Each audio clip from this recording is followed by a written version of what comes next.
Hey, what's up? I'm Jason Howell, and I'm here with the Samsung Galaxy Note 10.1. There is no doubt that they've been successful with the Note series. They're obviously looking to move that into the tablet spectrum. Let's see if they were successful in that. Let's take a look at the specs. This has a 1.4 gigahertz quad-core Exynos processor loaded with 2 gigs of RAM. It has a 10.1-inch screen at 1280 by 800 resolution. It's Wi-Fi only in the US. There are also models that support HSPA Plus overseas. Micro SD card slot, which stores up to 64 gigs of storage. There's an IR blaster at the very top, so you can use it as a universal remote. Underneath, you'll find the signature S Pen, as Samsung likes to call it, and it's running Android 4.0 Ice Cream Sandwich. Samsung says Jelly Bean will be arriving very soon. All right, now let's take a look at the design of the device. Obviously, Samsung is going for the no confusion with an iPad type approach. As you can see here, there are 2 speakers front-facing at the top. These speakers are very loud because they're facing out at all times, and you kind of get that stereo separation, which was very nice. The color palette resembles a lot of what you'll see on the Samsung Galaxy S3 line, another very popular series for Samsung. But overall, anything potentially positive is kind of negated by an overly plastic feel and hollowness. I mean, things bend in the center. When you pick it up, you can hear it creak underneath your fingers, and even when you're picking it up with fragile hands, and the plastic overall just feels very cheap. The S Pen does dock in the bottom, however, and I'd say for tablets that require or at least have an accessory of a stylus, it's nice to be able to dock that in the tablet. It feels more like a unified product with the tablet.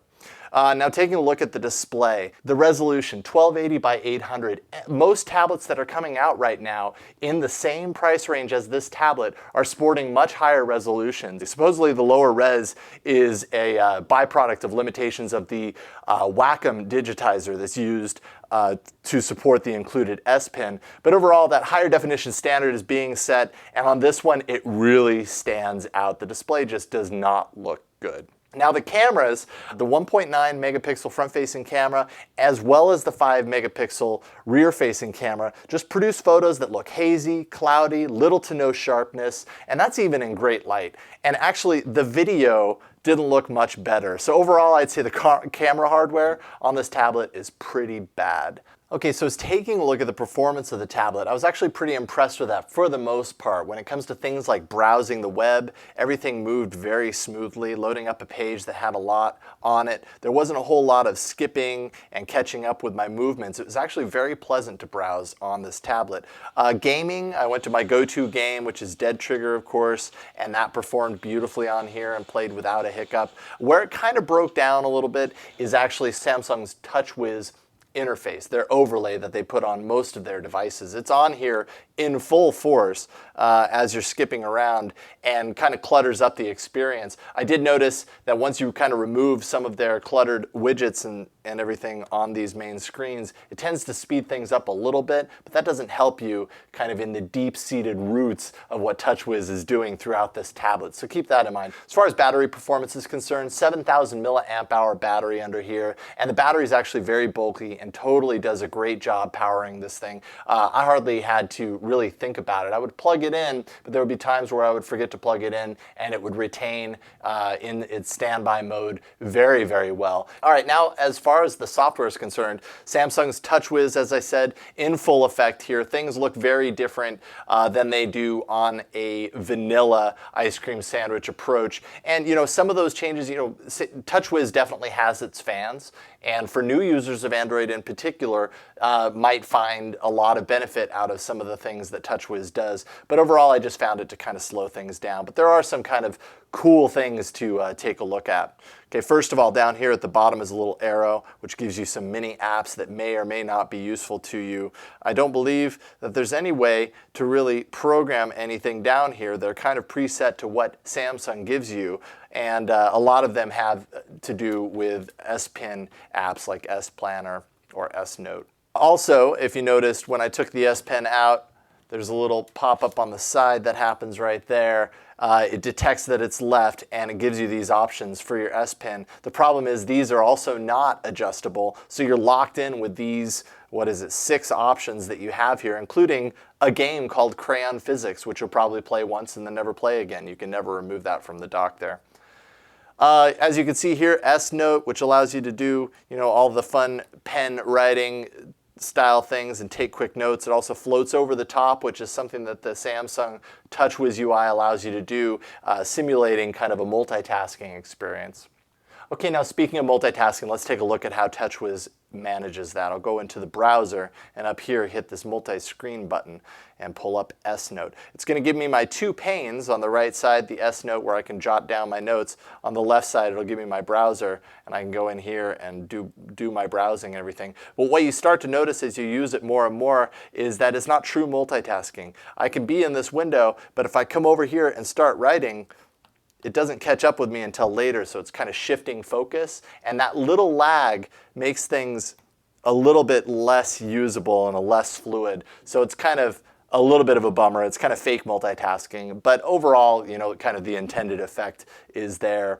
Another thing that Samsung has in here is their own style of keyboard, which you can kind of split the keyboard or have it floating or do a full QWERTY keyboard.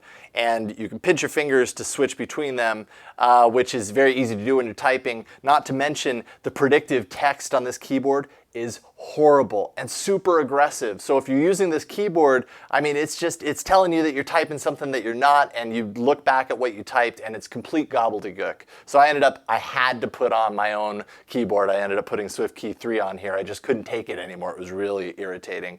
And finally, another thing that really irritated me about this experience is the tooltips.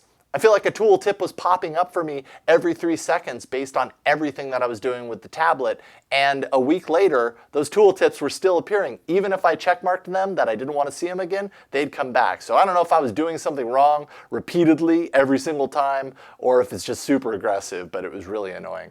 Now, the S Pen that I have here is definitely a differentiator for this tablet. It's what Samsung is kind of banking on, quite frankly, around the Note series. It's a pressure-sensitive pen, and Samsung touts around 1,000 levels of sensitivity.